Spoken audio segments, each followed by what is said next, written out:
महाराष्ट्र शासनाने राबवलेल्या माझी वसुंधरा या अभियानामध्ये पर्यावरण संवर्धन, शाश्वत विकास आणि हरित उपक्रमांची प्रभावी अंमलबजावणी केल्याबद्दल माझी वसुंधरा अभियान 5 मध्ये महाराष्ट्र राज्यात मिरज पंचायत समितीना प्रभारी गट विकास अधिकारी ज्ञानेश्वर मडके यांच्या कुशल व नियोजनबद्ध कामकाजामुळे व सर्व सहकार्यांच्या प्रयत्नांमुळे महाराष्ट्र राज्यात द्वितीय क्रमांक पटकावला।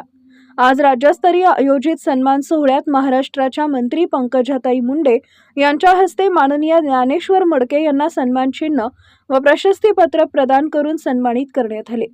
त्याबद्दल प्रभारी गट विकास अधिकारी ज्ञानेश्वर मडके व सर्व सहकारी अधिकारी कर्मचारी यांचे मिरज तालुक्यातून व जिल्ह्यातून अभिनंदन होत आहे।